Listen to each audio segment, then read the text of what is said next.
welcome to Whale FM, a platform for connecting with the hottest movers and shakers in the metaverse and the NFT ecosystem today. I'm rudem00se, here with some very talented guests to discuss their artistic journeys and the paths that led them into the NFT or non-fungible token scene. So I'm super excited to have the opportunity to introduce those guests for this Whale FM episode. First, we have Shepard Fairey, an American contemporary street artist, illustrator, activist, and founder. And also joining us is Mike Dean, a Grammy-winning American hip-hop record producer, engineer, and songwriter. So thank you both so much for your time today, and welcome to the show. Well, thanks for having us on. Yeah, thanks. It's very exciting to have such awesome talent as yourself joining the NFT space. So I think the first thing that we should cover is a little bit of your backgrounds. So maybe if you could both tell us, how you got started in your respective fields, with street art and the opportunities that you've kind of had manifesting through your artistic progression there, and as well in the music industry. Okay. You want me to go first, Mike, or you want to go? Let me go. Mine's going to be pretty quick, you know what I mean? I started playing music when I was, a child, when I was like 5 years old. And when I used to watch like the variety shows on TV in the 70s, I'd watch the musicians play and think it's like a great life, great thing to do with your life. So I started playing music, I guess in the 90s. I started producing the group Ghetto Boys. That was my first real entry into gold and platinum records and being successful and making really controversial, hardcore music. And kind of went from there. I started working with Kanye West, Travis Scott, all the different guys. I built up a big synth collection over the years, and this new album I'm working on is kind of pulling from the whole collection that I've put together. I'm glad to start putting my music in the metaverse, through NFTs. I think Shepard is like the perfect person for me to pair with, because we're like from the same generation, from the same kind of mindset, we both kind of grew up when hip hop was first starting, and etc. I don't know, Shepard, you go. Well, yeah, I mean, for me, art's always been important in my life, and music too. So I grew up in South Carolina. So, Mike's from Texas. I'm from Charleston, South Carolina. And art and music were kind of the escape for me from a more conservative social scene. And I've been drawing since I was a little kid, but it was when I got into punk rock and skateboarding that I really started making my own t-shirts and stickers, which then led me into street art. And in the mid to late 80s, I really got into rudem00se, Beastie Boys, Public Enemy, Eric B. and Rakim. And I first heard Mike's music through the Ghetto Boys. NWA, he's got MWA, Mexican Wrestling Association. So, and then hip hop had its association with graffiti, and street art was like taking the mentality of graffiti, but using not just a spray can, using also posters and stickers and stencils, which were things that were sort of already tools of self-promotion in punk rock and skateboard culture. So when all those things converged, it made sense to me to express myself on the streets using a hybrid of all those different influences. This definitely does sound like you are the perfect pair to a collaboration in this space. Having that similar background and the interests and kind of the ability to express not just emotions, but statements as well through art, whether it's audio or visual. And that is a very big power to be able to wield. So how do you see in your art over time, Shepard, has there been any change in that progression as you've been growing and, kind of moving forward? Are you able to leverage that, in a way that, you think is helping move the space forward? Well, to talk about the NFT space, I think it's important to look at my overall approach to art making, which is to use art as a tool of empowerment and to democratize art, to say that art should be accessible. You shouldn't have to have an art history degree or be fluent in what's going on in the gallery and fine art world in order to experience art as a consumer or as a creator that can monetize what you do. There are tons of creators that do not have access to the financial mechanisms of the fine art world, and the NFT space really helps to empower a lot of people. So I like to use my work to speak to people, where they're living their lives, as part of the culture that matters to them. So I use a lot of different platforms, but the NFT space is a natural place for me to move into with my year of trying to democratize art and do things that make it obvious that artists have other options than just traditional gallery system, which can be very narrow and elite. Yeah, it's even hard to buy art in a gallery. A friend of mine went to try to buy something in a show the other day, and they were like, "Well, how about trying this artist first?" And we're like just wanted to buy a piece of art that she admired, and they were like, they wanted to put her through, a big shit test, which is interesting. So there's art training wheels. You have to try one first. Yeah, you want to try this entry level first. So. There's a lot of gatekeepers in the art world, and I think that's a problem. I've always loved music as a model because it is so much more democratic. But then when you look at what's happened in the world of music since Napster, it's harder and harder for musicians to monetize their creations. So, luckily for someone like me as an artist or Mike as a musician, we're established enough where we can still survive and thrive without some of the things you could take for granted before music was essentially free for people. I think that project like this also demonstrates a model for how artists and musicians can work together and make something special for people. And and there can be another version of the art and another version of the music that is doesn't require a big investment, but at least for everyone that values the creativity, they know it won't go away if we can survive by doing things like NFTs. And so, philosophically, I see a huge value in that. And I think a lot of people are still getting used to aspects of the, how the technology works and how it works conceptually. But for collectors of anything, it's a new way to collect and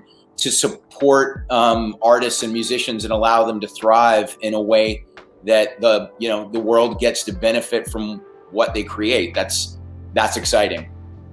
Yeah, one thing that's interesting about this project, which is, I think, unlike a lot of projects, is that all the art and music wasn't made till we decided to do the project.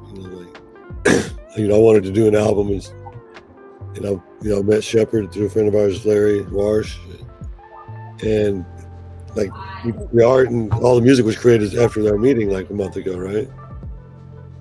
Which is, yeah, I think exactly.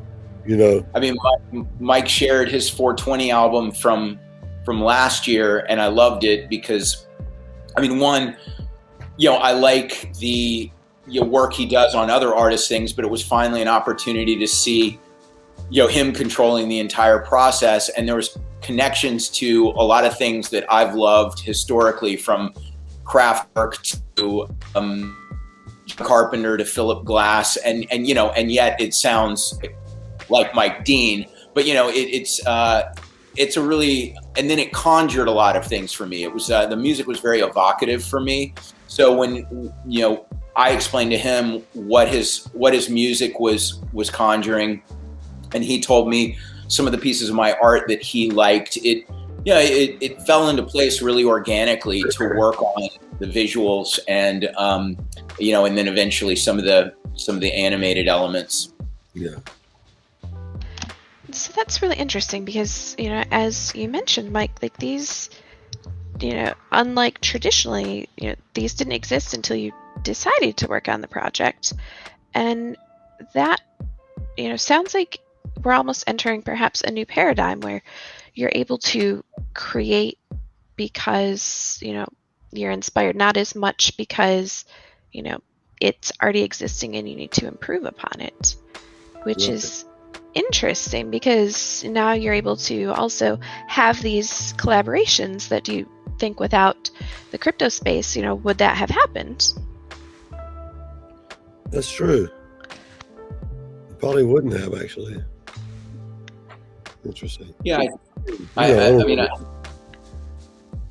don't want to speak for Mike, but I think that when you look at a lot of the things that have been happening in the NFT space and think, normally, in order to justify this kind of effort, you'd have to have more traditional systems and structures in place to make sure that the effort would be at least somewhat bountiful, because it's very stressful to spend a ton of time on a project and then have it and then not know whether people will care both about paying attention to it or spending money on it. And it's still uncharted territory in a way for us, but I think that we both are optimists that, like, hey, if we do something cool, people are gonna dig it, and there's no third parties dictating what we're doing. We're just like, hey, this is a cool project, let's do it. And all the ways of self-publishing more or less are there for us. So, that's really empowering for artists and musicians. I think be seeing a lot of super exciting creative projects that wouldn't happen through more traditional mechanisms, because it's there are so many options. It's virtually limitless possibilities.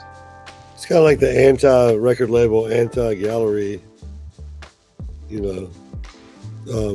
way of expressing yourself. I think this may take the place of galleries and record labels at some point. Maybe not gallery, but takes the middleman away, or you can directly connect with the fan. When entities get really big, whether it's a label or a gallery or a movie studio, and they decide that they aren't going to take the risk on more avant-garde projects, that they're only going to do superhero movies and pop music, or pop art, whatever it may be. The knowing that if you have a good idea and some courage, that it connects a lot of people, but you can have it see the light of day, which is really important in how you move culture forward. Well, and one of the things that kind of stuck out to me when you're doing an introduction, Shepard, was that you come from a background of doing street art, which I think in itself is a kind of anti-establishment sort of scene, but you were also into skateboarding and punk music, and then we've got Mike in the hip hop world, and like those really are kind of have all those feelings of the pushing more toward independence and kind of moving the line a little bit. And so moving into the blockchain space where it is more decentralized and able to avoid those boundaries, I think this is a very interesting progression. Seems like a logical fit.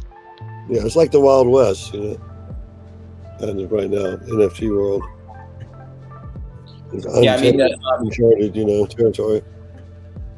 The way in which all the transactions are trackable, and in the blockchain space, the transparency of it is the beauty of it, and also the artists can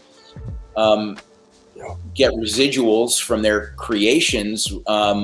This is actually the opposite of the way a lot of the gallery system works. And I think in some ways, a lot of musicians have experienced very convoluted, opaque accounting from their labels. You know, this is something where people can really hypothetically know the truth about what's going on with their art. And so, you know, that's incredibly empowering. And, you know, there's been a lot of discussion about things like the computing power that blockchain takes. And I, you know, I'm an environmentalist, so I'm really aware that it would be great to improve the efficiency of that, but the empowering usefulness of the technology, it makes it really important to, you know, to continue and thrive. There's, you know, the potential is amazing. And there are a lot of other areas where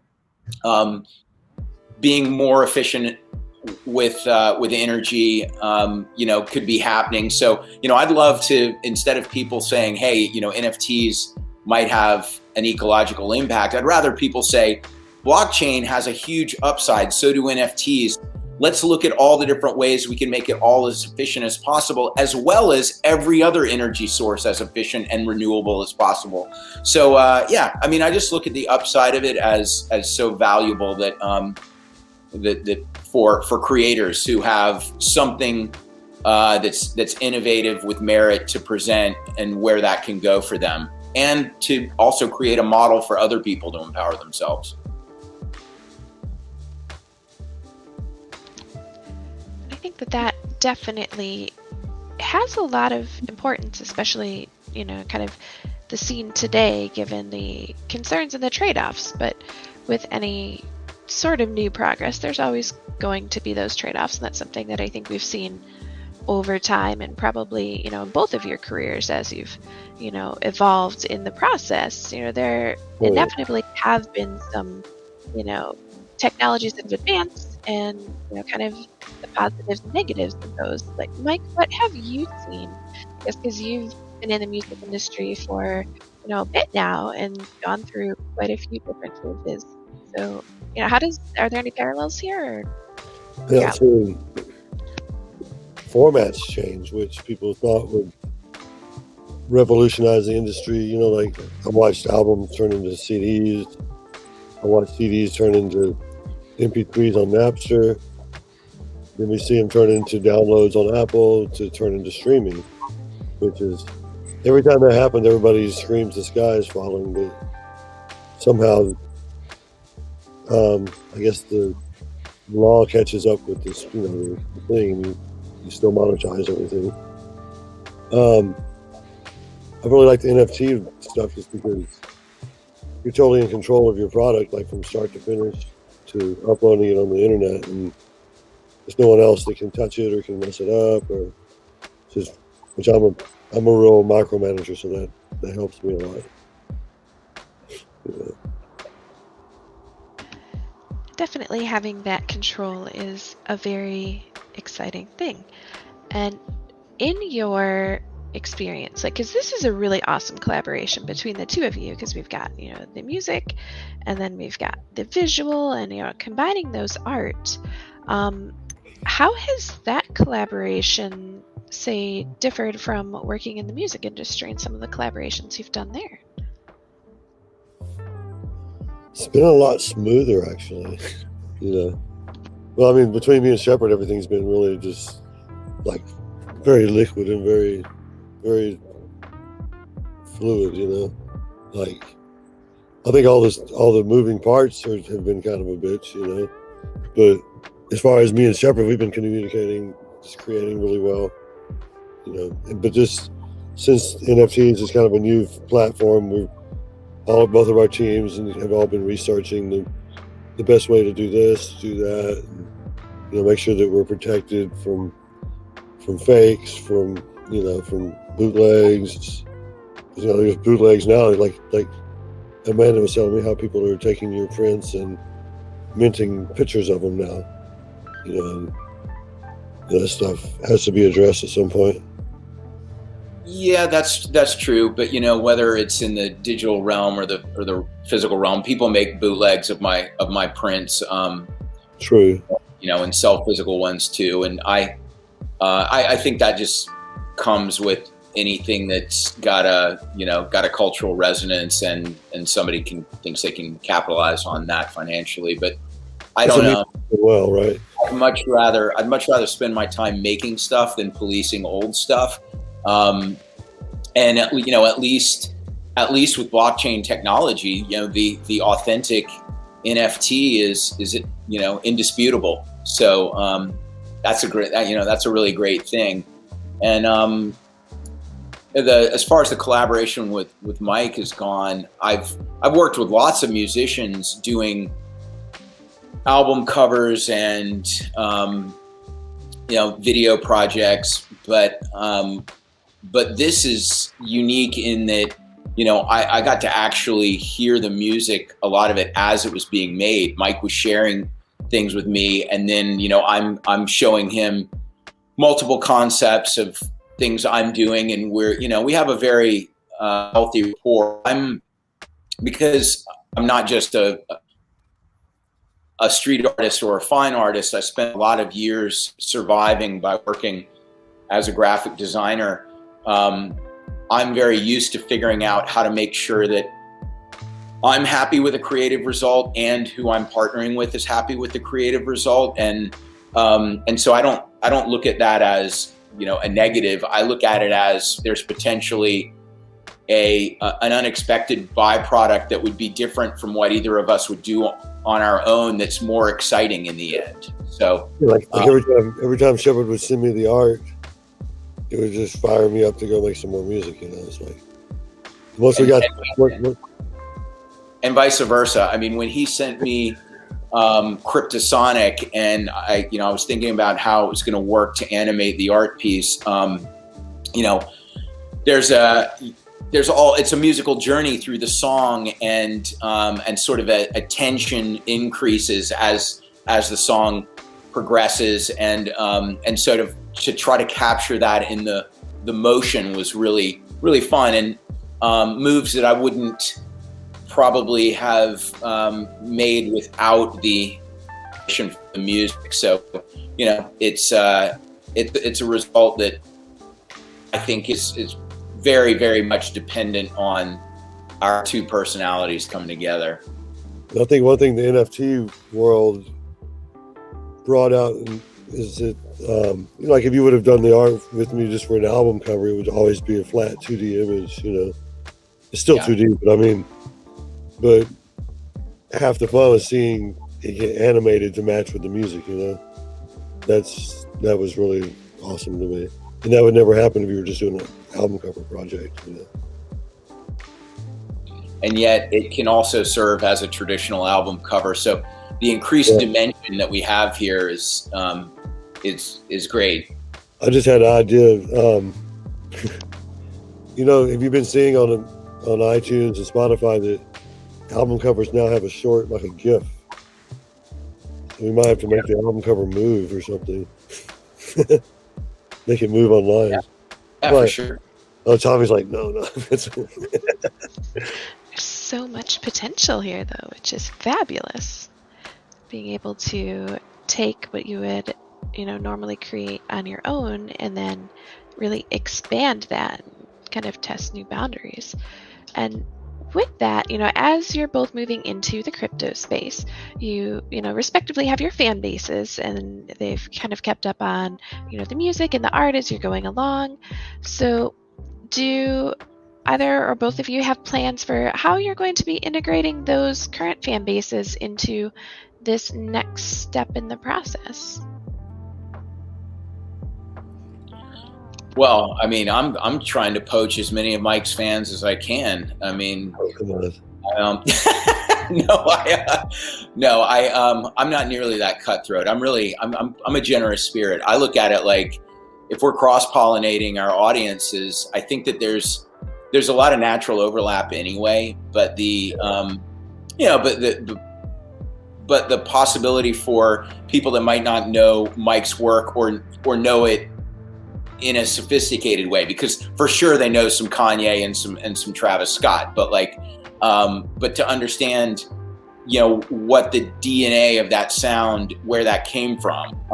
That's awesome. And then, I think, some of Mike's audience might be psyched to see a little bit more of where I'm coming from, and know that I've done projects in the past with people like, Public Enemy and Ice-T and a lot of other music acts that I think we have a shared interest in. And so, right.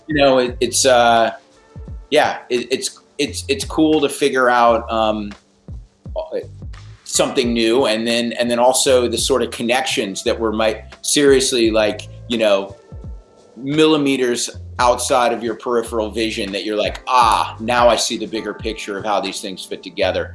And I'm always excited about that.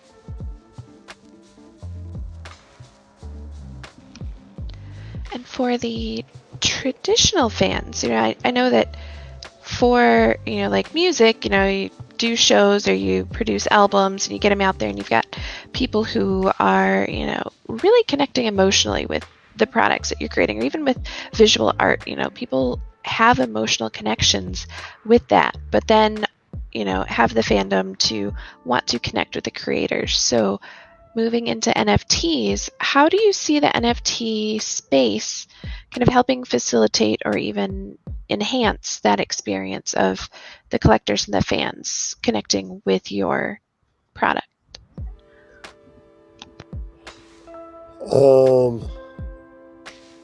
The top 4 auction winners on their auction in May will actually get, like, the top guy will get a collab.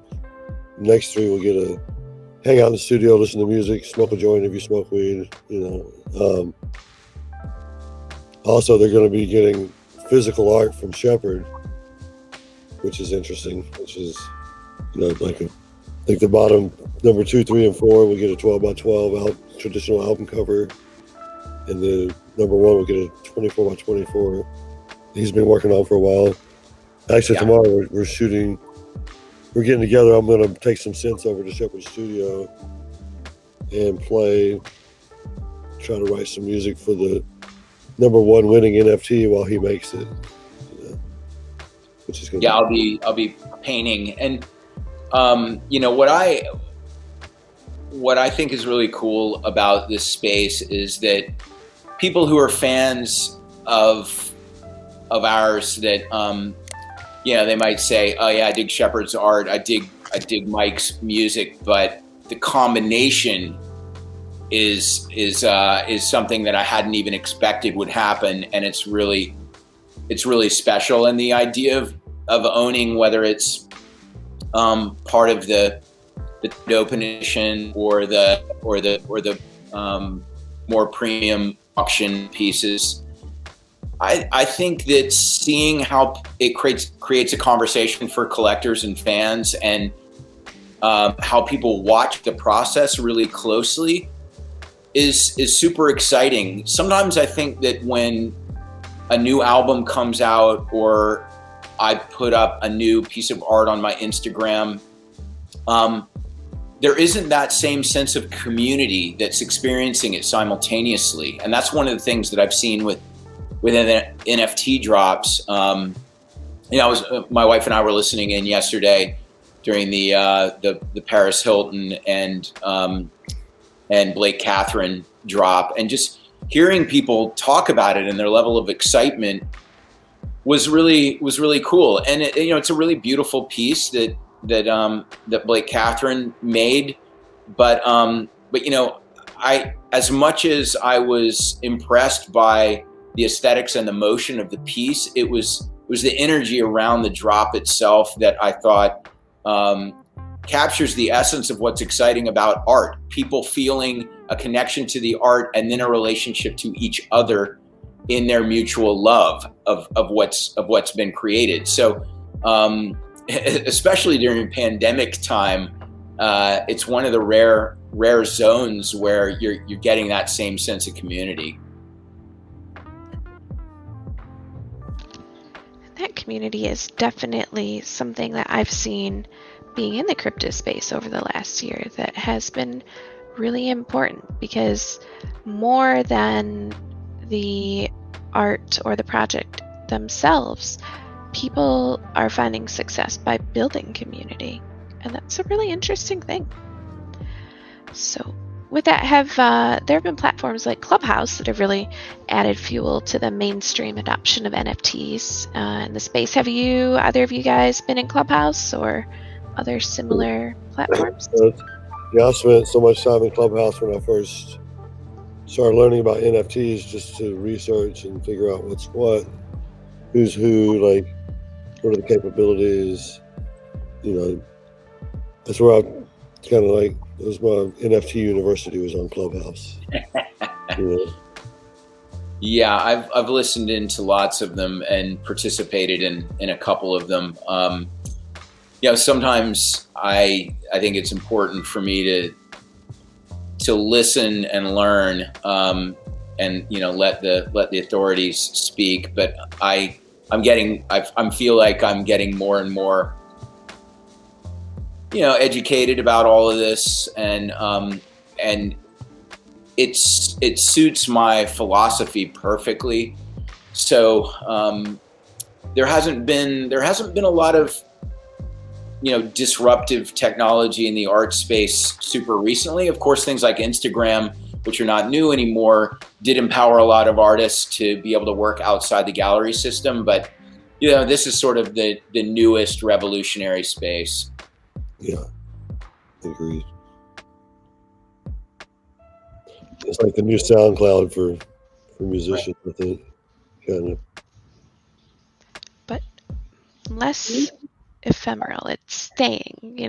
Blockchain is an exciting place because it's not something that you could delete. Like an album doesn't do well, and maybe you're like, okay, well, I'm going to remix it, and we'll pull the old one. And in this case, that's not going to be an option, because once it's minted, it's out. Right. So with that, I guess, are there any concerns or risks knowing that what you're putting out is something that then will be out there forever? Not really. I mean, I think it's good, actually, because one, it's authentic, and two, that it can't be edited or messed with ever. Yeah, and I'm always evolving technically as an artist, and my abilities as a motion graphics person are pretty limited. I worked with a design assistant that had a little bit more experience with that while I was directing the piece for Mike. But I've sort of lived my evolution in public for 30 years. So in a way, seeing what we do now, even if in 2 years we'd say, we know so much more, we could have done this, we could have done that. It's just an honest representation of where our abilities and understanding of the technology is right now. And I think there's no shame in that. Yeah. There might actually be some interest as well in early editions. Yeah, and if the interplanetary file system works out right, hopefully the stuff will be up forever, perpetually, which is important to Shepard and I both, I think. Definitely. And that is something that I'm looking forward to as well. So with this, I know that you had, been mentioning while we were talking about, Shepard listening to Cryptosonic and kind of the excitement there and some of the emotions that it was evoking. Is that, do you think we're ready to preview? We've got a couple preview editions that we could share with the community as they're going on here. And then we can go through, the drop information. But first, let's take a look and see how this looks and sounds. Roll the tape. This is first edition preview.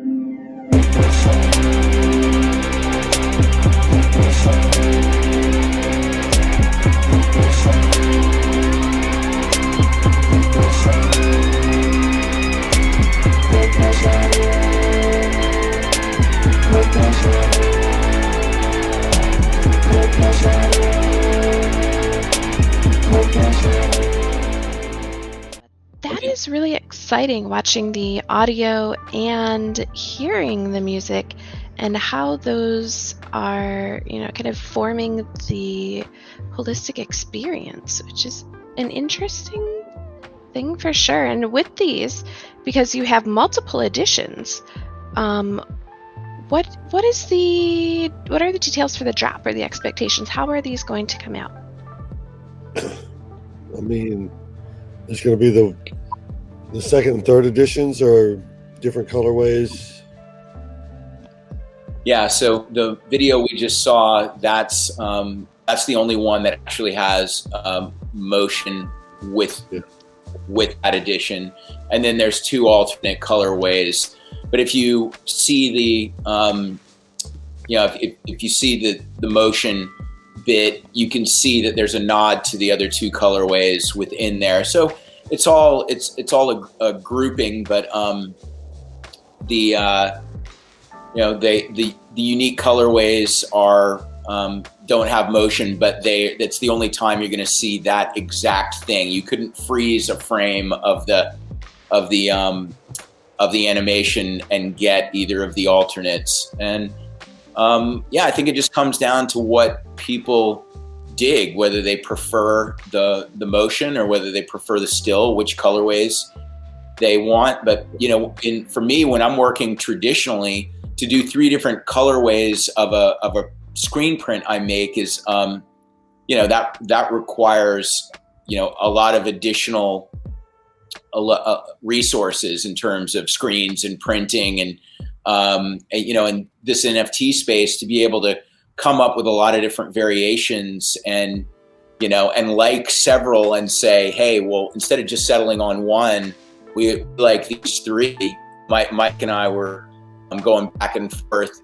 It's a really great way to give people different options and and have us not have to narrow it down to just one thing. That's fantastic.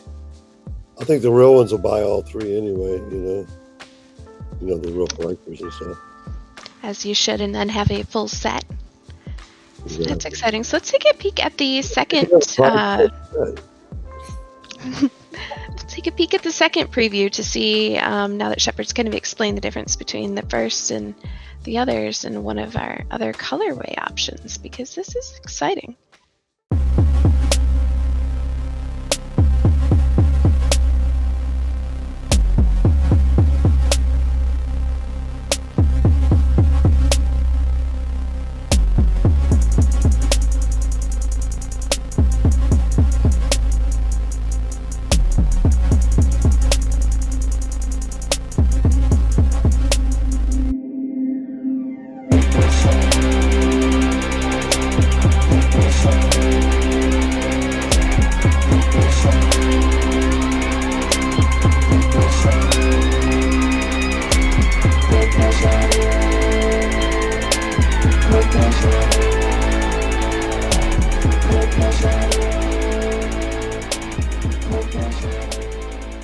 That's the second colorway, and then we'll actually have a third one, as you mentioned as well, which looks like this.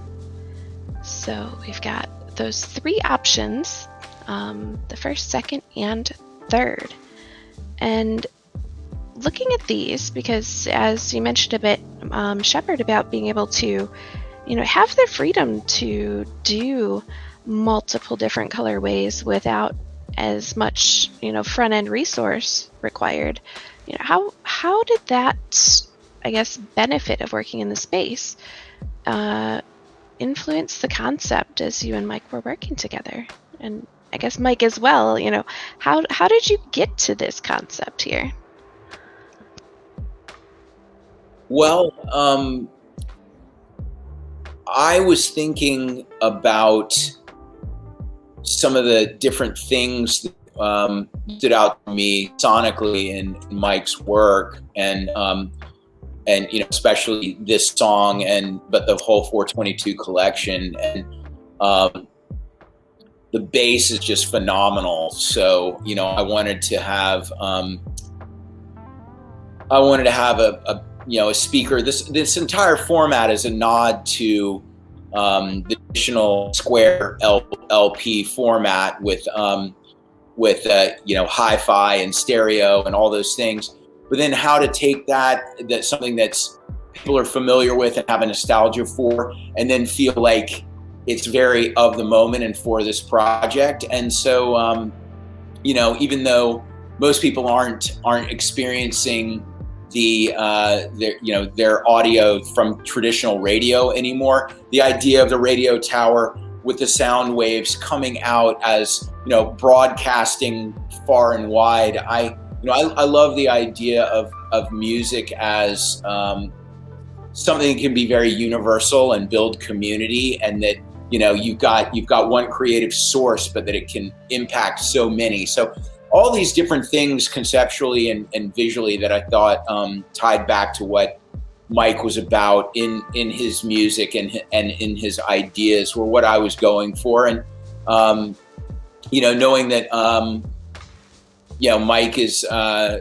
Mike likes to partake in the herb, there are some vocal effects, but it's basically an instrumental thing. I liked the idea of the higher mental instrumental, because higher mental's got some latitude for interpretation, but it's a little nod and wink. Mike, you chime in. You liked a lot of that verbiage, right? Oh yeah. What was I gonna say? Shit. I like how you did the nod to the old records that used to come with the stereos back in the '60s. It's stereophonic. Like this is stereo, and a bit left. Yeah, exactly. I mean, when your parents had in their in their little stereo systems. When you listen to what Mike created, it's got you feel like you're enveloped by the sound, and to me, it feels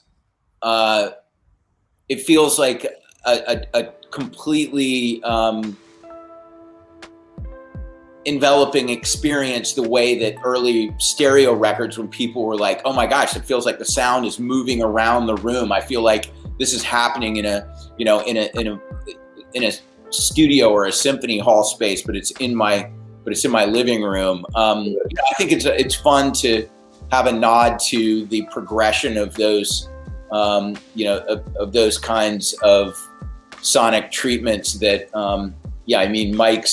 Mike could tell you all the crazy different things that are going on, but when you listen to the tracks, you can feel it. You don't even understand it technically to feel it. Yeah, I did a ton of stereo stuff where things sound like they're coming from around you, or they're coming from the corner. With phase, you can make it sound like things are kind of coming around behind you a little bit. Just little old tricks, So if you play this in a surround sound system, what's going to happen? It already sounds like it's coming from around you. I'm planning on doing a Dolby Atmos mix at some point of the album too, where you can play it in a surround system and things will just actually be all over the room. Right now it's just, it's a super stereo image. I think when you play on a surround system, a lot of the wider stereo things will get thrown to the back, And the NFT is a super high quality audio file too. Yeah, it's made from a 176.4K 24-bit audio. I think we ended up at 96K for the NFT. Right. Wow, that is there's a lot of technical considerations that have gone into creating this NFT and the collection here, which is amazing. But in addition to that, the technical aspects, it looks like there may be some other social aspects that have been considered. Is there any talking points there? I mean, Shepard and I both agreed from the start that we're donating 25% of our earnings from this NFT to charities, to help humanity, to help the earth, to help different things. Like my last project, I donated 100% of my merch money to homeless charities, help different people start shelters, safe houses, in different cities around the country.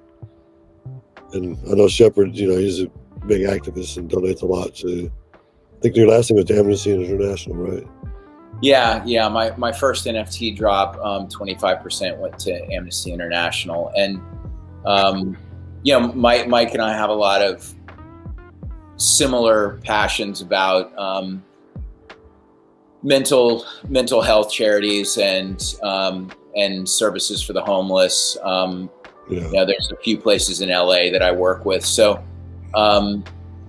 initially, I think we were thinking, because of the proximity to Earth Day, that we would do environmental things. But then, because there's some real negative focus on the alleged carbon impact, even though that's slightly misguided about NFTs themselves, we just figure okay, we'll sidestep that and we'll donate to homeless causes, because these are all things that need help. And the great thing about this model with NFTs is that, because there's less overhead that maybe goes into materials, even though we both put a lot of time and resources with other aspects of what we do. At least it's it's not heavy cost on materials. So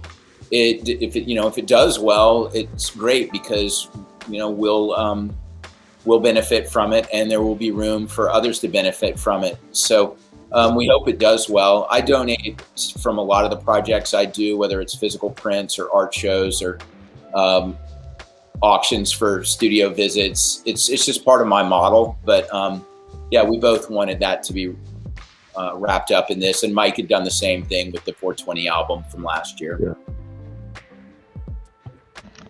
Yeah. And I think that's a really important point for people to focus on, is that here you are, people, creators who have traditionally been creating things for the physical space, now creating things for the metaverse space, which will, help grow and enhance that environment while still providing benefits in the physical space and to people, and that is a really awesome thing to see from creators. So kudos to you guys for keeping it real there.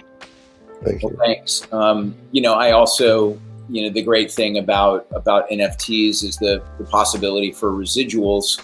And, I'm committed to whatever the residuals are, will also have that 25% carve out.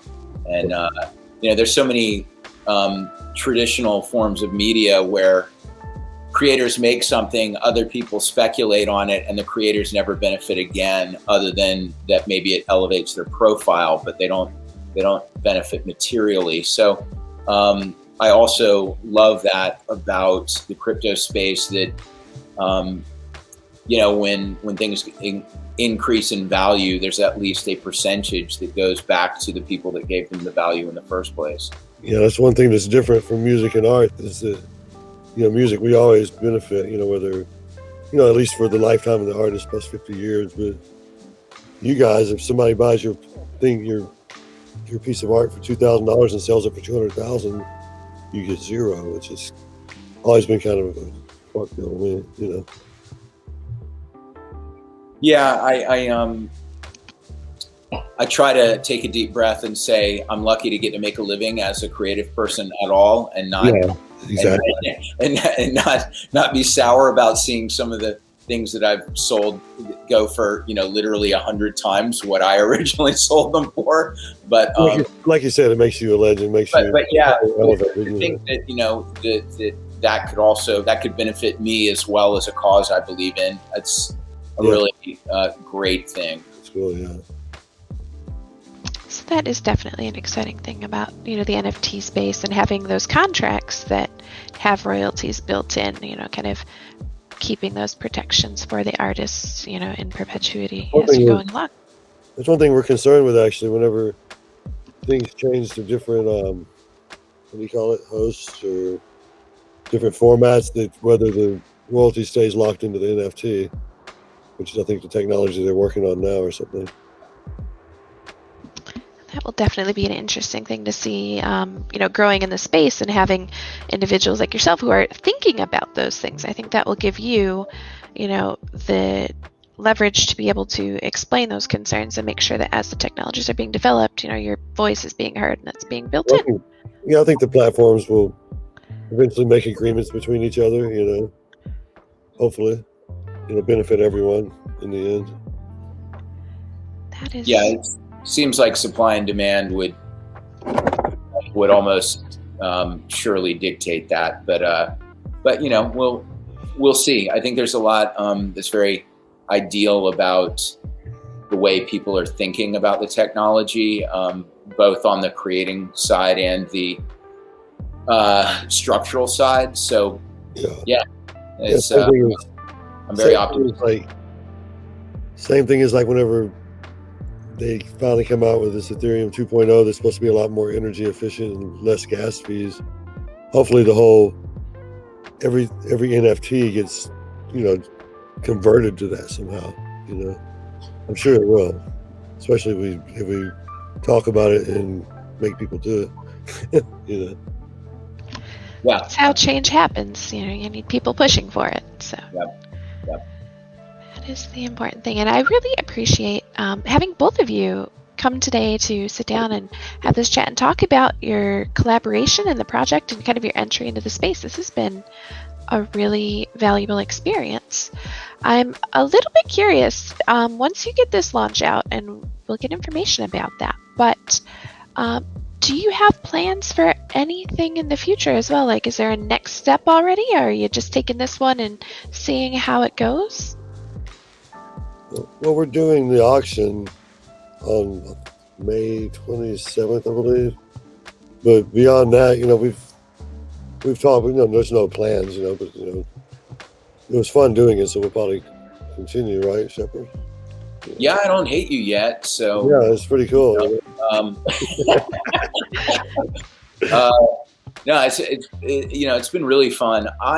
I'm excited about exploring this space more, but I also have a lot of creative projects in all the other things I do. I paint murals. I have my clothing line. I design prints. I make paintings for traditional art shows. So really, it's an embarrassment of riches that I have all these creative outlets, and I know that Mike is working with some phenomenal people in the studio where he makes his own music and works with other people. So I think we're both really excited about it, but but I'd rather take my time and do something cool than just try to rush to put a bunch of things out. And I think that this initial open edition time drop is cool, and then what we have for the next phase coming in later in May 27th is going to be really cool also. And I think that when people see both parts of the project, they'll really see how cohesive the art and the music coming together is, and there's genuine creative synchronicity in it, and that's looking back on something and being proud of it is always the thing that's most important to me. I think it's important not to put out too much stuff to add value to what the collectors buy. You don't want to flood the market with stuff. And also, while we're talking, I think I should say April 22nd, 9 p.m. Pacific time, midnight in New York. What time is that in 12 p.m. Beijing? Just in case you missed that. Yeah. All right, so this is the date that we're going to keep an eye on for all of the events and the NFT drop, and that's very exciting. And where should people be keeping an eye and following along? We're looking at social media, specific websites. How are they going to make sure they don't miss out on the action here? You can follow both of our Instagrams, I believe. we'll be hosting some clubhouses and Origin Protocol. They'll be helping us, get the word out to the different collectors, and and then we'll have our website, Obey 422, which is what we like about Origin Protocol, actually, is you can host your own, your own drop in your own website. Yeah, it's great. Perfect. And so, as you mentioned, there are Instagrams. So we've got Shepard's, which is the Obey Giant Instagram. Yeah, at Obey Giant. At Obey Giant. And then we also have the Real Mike Dean here on Instagram. So those will be places that we're keeping tabs on you guys and making sure that we're not missing as you get around to this awesome collaboration drop. Is there anything I haven't asked you yet that you were like really excited to share and you're just like, gosh darn it, Moose, why didn't you ask me? I think I'm good. Yeah, I'm great. Thanks for having us on, and all the questions were great. Yeah. Fantastic. Well, I really appreciate both you, Mike and Shepard, coming to chat with me today here at Whale FM and sharing your journey into this collaboration in the NFT space and kind of pulling in both of your, previous professional experiences in order to make something that is really awesome and will benefit the metaverse and the real world at the same time. It's a real honor to have you here, and we will definitely keep an eye out for that Obey 422 drop. Make sure for everybody who's listening to check out their social media and follow along. Save the date, and we will keep tabs on what you're doing as the launch comes up. Thank you so much, guys. Thank you. Thank you.